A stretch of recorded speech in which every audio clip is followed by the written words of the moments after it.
এটা কি করেছেন আপনি? হাতটা এতটা কাটলো কি করে মা?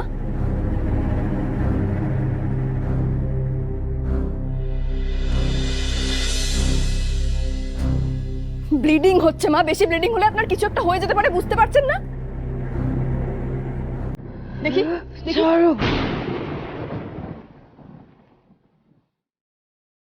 এসব করে কি পেলেন? কেন করলেন?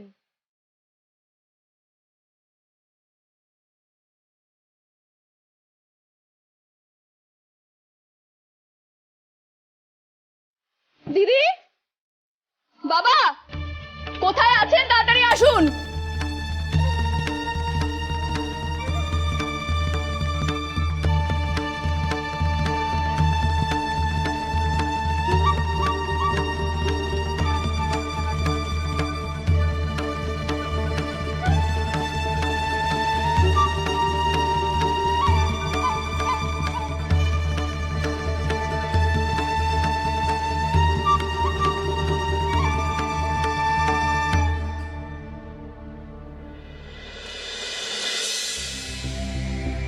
কি হয়েছে?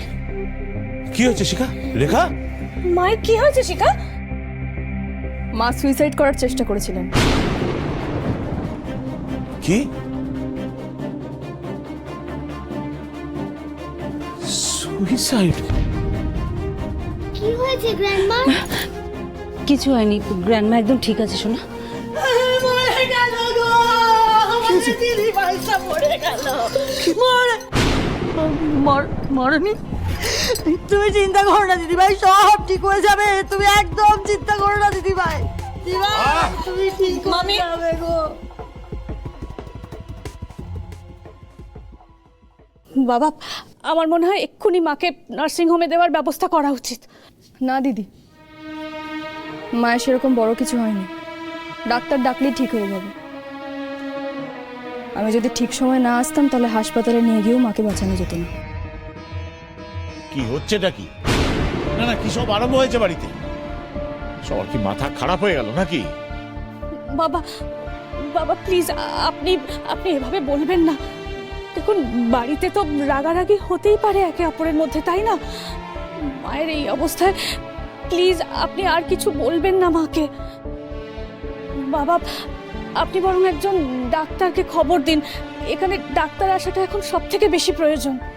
নন্দ, ডাক্তারকে ফোন করো।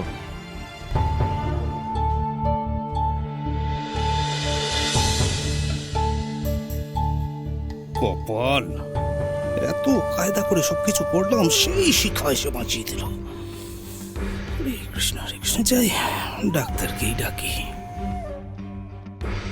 মামা বাবু, কি হলোটা কি? তাড়াতাড়ি ফোনটা করুন। হ্যাঁ, এই তো আমি যাচ্ছি। হরে কৃষ্ণ, ফোন নাম্বারটা ডাক্তারবাবু।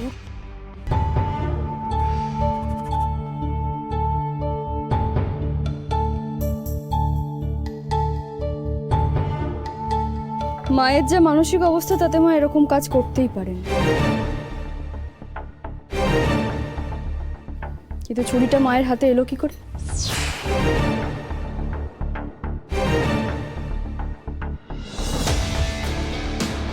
এই ঘরে তো এরকম কোনো ছুরি ছিল না। এই কি হয়েছে? যেখানে বাঘের ভয় সেখানেই সন্ধে হয়। দিদিভাই যদি মুখ খুলে ফেলে আর আমাদের নাম যদি বলে দেয়, তাহলে তো একটা কেলেঙ্কারি বেঁধে যাবে। না না, আমাকে কিছু একটা বুদ্ধি করে করতে হবে। বোকা বোকা, আসলে শিখা আমি ভীষণ বোকা। দিদিভাইকে জোর করে বল খাওয়াতে এসেছিলাম, তখনই চুরিটা। আর যদি দিদি হয় কিছু হয়ে যেত শিখা, নিজেকে আমি কোনোদিন ক্ষমা করতে পারতাম না।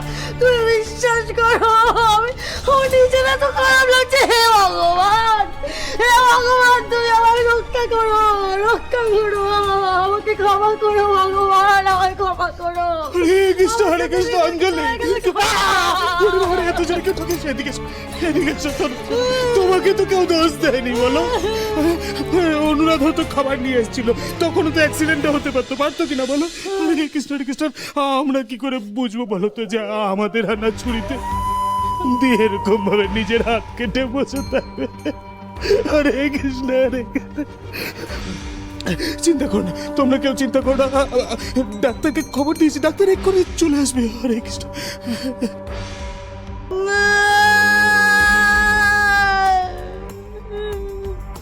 মামি, তোমরা এবার থামো তো। তোমাদের কেউ কোনো দোষ দিচ্ছে না, চেঁচামেচি করো না এখানে। আমিও তো তাই বললাম। হরে কৃষ্ণ।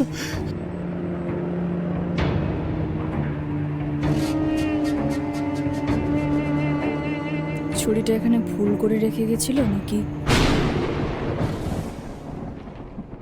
আমি প্রথমে ভেবেছিলাম পার্টির দরকার আছে ভিকিকে, মানে ভিকির মায়ের টাকাকে। পরে ভেবে দেখলাম ছেলে যখন ফিরে আসছে তখন ভিকির দরকার নেই।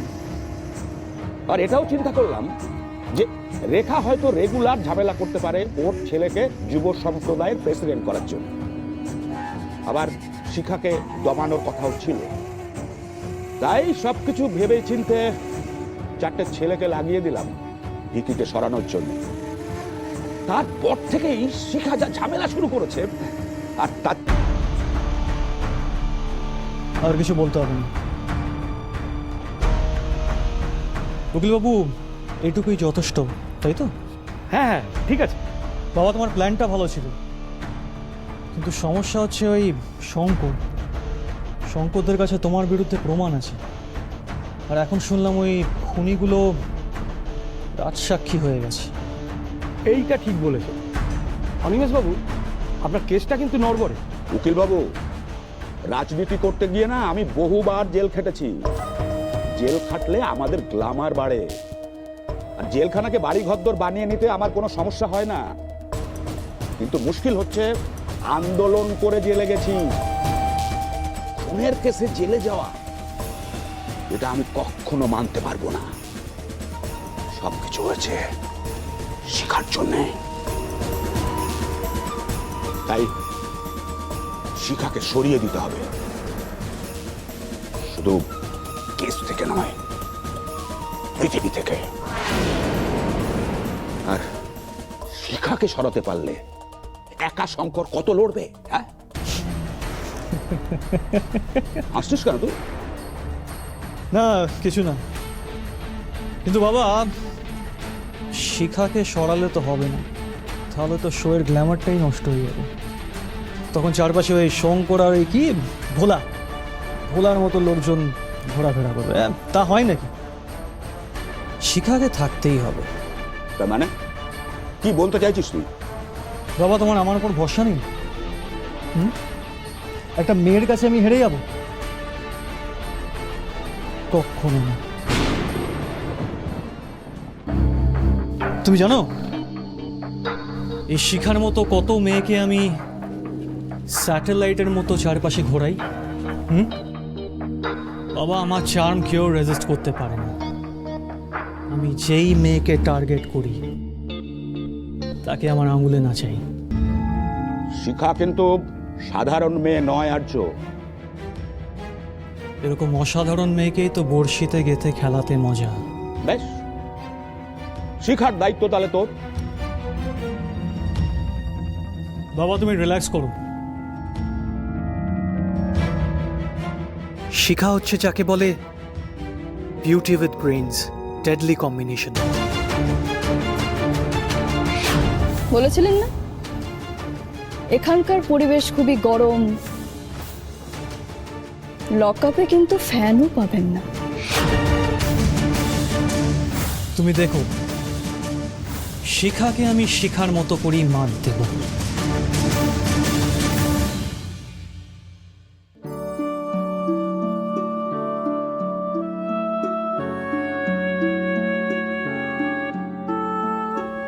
রেখাকে একটা ঘুমের ইঞ্জেকশন দিন ডাক্তার, অন্তত ঘুমোক, যাতে আবার সুইসাইড অ্যাটেম্প্ট না করতে পারে। ডাক্তারবাবু, আমি কিন্তু কোনো রকম ঘুমের ওষুধ বা ইঞ্জেকশন চাই না। কেন? হ্যাঁ, সবাইকে আবার জ্বালাবে, আবার সুইসাইড করার চেষ্টা করবে নাকি? সবাইকে রেহাই দেব বলেই তো আমি এটা করেছিলাম। আমি চেয়েছিলাম তো মরেই যেতে। আমাকে শান্তিতে তো তোমরা কেউ মরতেও দিলে না। এই যে শিখা আমাকে বাঁচালে কেন? কেন আমাকে বাঁচালে? কেন ডাক্তার ডাকলে কেন? দিদি তুমি একটু চুপ করো প্লিজ, তুমি একটু শান্ত হও। জামাইবাবু, বলছিলাম দুশ্চিন্তা করবেন না, দেখবেন সব ঠিক হয়ে যাবে। হরে কি ঠিক হবে? কিচ্ছু ঠিক হবে না নন্দা। এইটাই হচ্ছে তোমার দিদির দোষ, জানো তো। সারাক্ষণ নিজেকে নিয়ে ভাববে, কারোর জন্য কখনো চিন্তা করবে না। আর সেটা করতে গিয়ে আমার ছেলেটা চলে গেল। আরে আজকে রেখার যদি কিছু হয়ে যেত তাহলে কি বলতো লোকজন? হ্যাঁ, যে ছেলেকে তো মেরেছে, এবার নিজেও।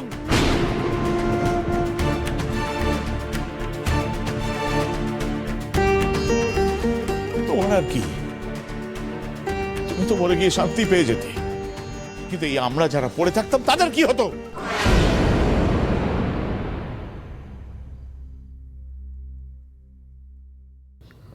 বাহ, একবারের জন্য ভাবলে না যে আমি যে বেঁচে আছি, প্রত্যেকটা দিন প্রত্যেকটা মুহূর্ত যে এত অপমান আমাকে সহ্য করতে হচ্ছে, বেঁচে থেকে আমি কেন শুনবো? কেন শুনতে হবে তোমাকে? কারণ তুমি সেটা ডিজার্ভ করো।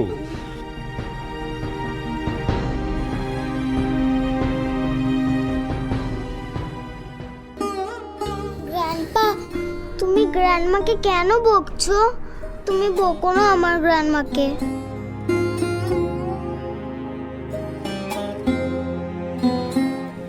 না, ওই ছোটরা যখন কোনো ভুল করে তখন তো তাকে বকা হয়, বড়রা বকে।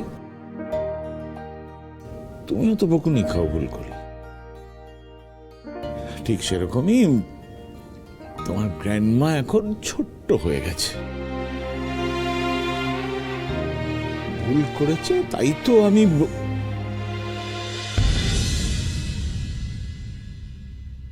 আপনারা এই ওষুধগুলো একটু আনিয়ে নেবেন। দিন, থ্যাংক ইউ। ডাক্তারবাবু, একটা রিকোয়েস্ট আছে, এটা আমাদের ঘরের ব্যাপার। এই সুইসাইড করার চেষ্টার কথাটা যেন কোনোভাবে বাইরে না যায়। আপনি একদম নিশ্চিন্তে থাকতে পারেন। আমি সবসময় নিজেকে এই পরিবারের একজন সদস্য মনে করেছি, তাই কেউ জানতে পারবে না। চলুন, আসুন আসুন, আমি ওনাকে ছেড়ে আসছি। আসুন আসুন।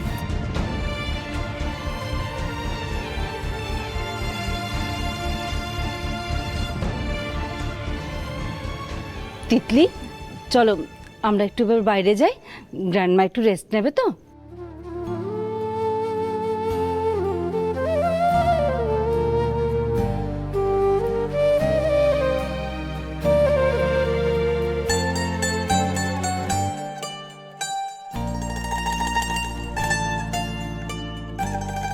মা, এবার কিন্তু আপনাকে কিছু একটা খেতেই হবে।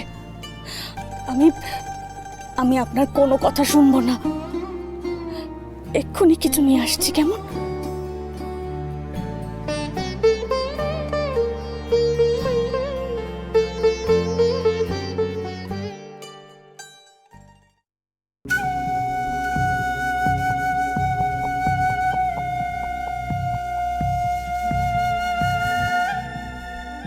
দিদি ভাই, তাহলে তুমি একটু একটু ঘুমিয়ে নাও। হ্যাঁ, আমাদের তো আর কোনো কাজ নেই, তাই আসি শিখা, আসি।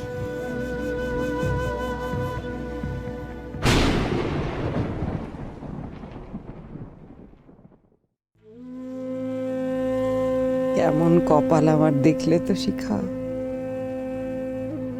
মৃত্যু লেখাই নেই। তুমি তো খুব খুশি হয়েছ আমাকে এই অবস্থায় দেখে। না আমাকে বাঁচতে দিচ্ছ, না মরতে দিচ্ছ। এতদিন আমার মাথায় ছেলেকে মারার দায় তো ছিলই, এখন আবার আত্মহত্যা করার চেষ্টার কলঙ্ক। আপনাকে আমি শাস্তির কথা বলেছিলাম না? এটাই আপনার শাস্তি। আপনি বেঁচে থাকবেন মা, এত সহজে আমি আপনাকে মরতে দেব না। বেঁচে থেকে নিজের সন্তানের মৃত্যুর যে কষ্ট, সেই কষ্ট পাবেন প্রত্যেকটা মুহূর্ত।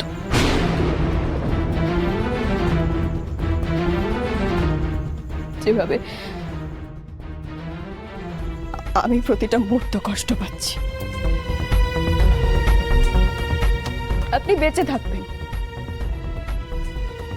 কিন্তু চাইলেও কখনো তিতলি বা বিকি বাবুর সন্তানকে আপনি দেখতে পাবেন না।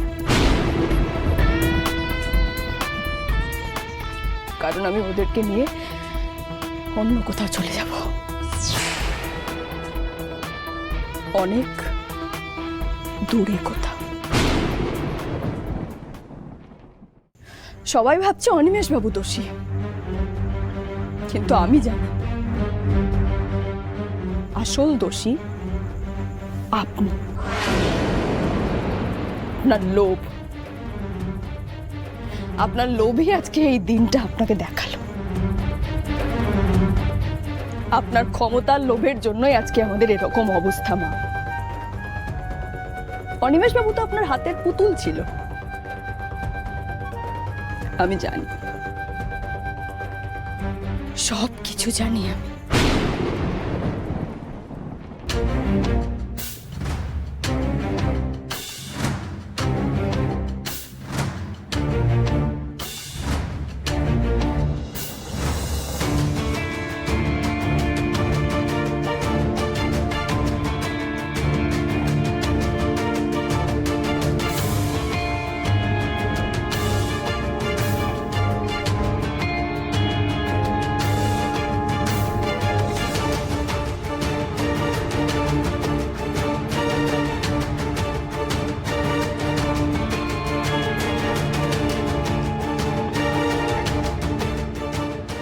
ফাস্ট ফাস্ট ফাস্ট, আর কিছুক্ষণ পরেই তো সকাল হয়ে যাবে। যা করার একটু তাড়াতাড়ি করুন। চিন্তা করবেন না স্যার, একটা না একটা উপায় ঠিক বের হবে, কিন্তু একটু সময় দিতে হবে।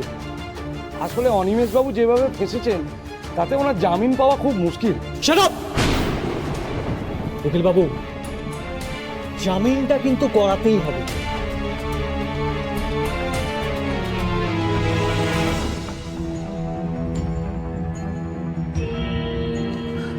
ভাবতে পারছি না আর কয়েক ঘন্টার মধ্যে খুনের কেসে আমাকে কোর্টে যেতে হবে, পুলিশের গাড়িতে। জীবনে প্রথমবার শিক্ষার জন্য।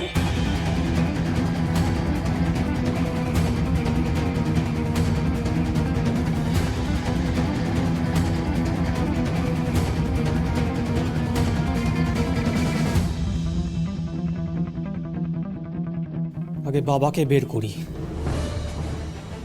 তারপরে শিখাকে আমি দেখি না। উকিল বাবু, কালকে যাই হোক না কেন, বাবাকে যেন কোর্ট থেকে পুলিশ কাস্টাডিতে না যেতে হয়, কথাটা মাথায় রাখবেন। আর সেই বুঝে ব্যবস্থা করুন, কেমন?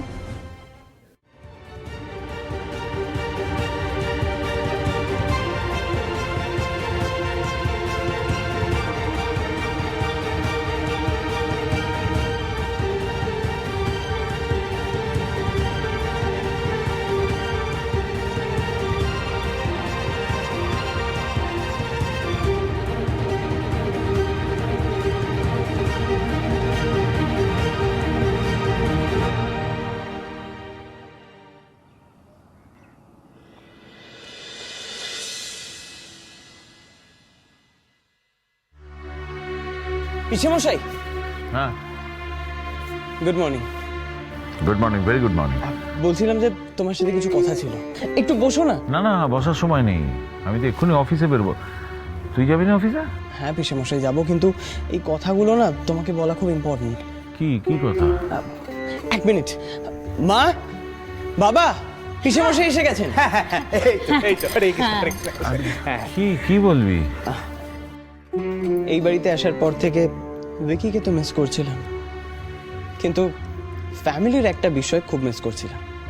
তাই এবার থেকে আমি এই ট্রেন্ডটা শুরু করতে চলেছি। মেয়েরা সকালে ব্রেকফাস্ট বানাবে আর ছেলেরা না খেয়ে কেউ অফিসের কাজে বাইরে যাবে না। সবাই মিলে একসাথে ব্রেকফাস্ট করব আমরা। বাহ, সেটা তো ভালো খবর।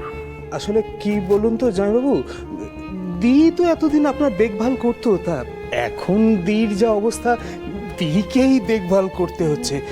তা রক্তিম বলছিল যে যতদিন দি পুরোপুরি সুস্থ না হচ্ছে ততদিন অঞ্জলি আপনার খেয়াল রাখবে, রক্তিম বলছিল। হরে কৃষ্ণ। হ্যাঁ হ্যাঁ হ্যাঁ হ্যাঁ, একদম ঠিক কথা বলেছে, একদম ঠিক কথা বলেছে। আসলে জামাইবাবু কি বলুন তো, আপনার যখন যা দরকার লাগবে আপনি আমায় বলবেন, আমি আছি তো। হ্যাঁ ওয়েল রক্তিম, আমি সকালে খুব তাড়ায় থাকি, কিন্তু এবার থেকে না খেয়ে আমি কোথাও বেরোবো না।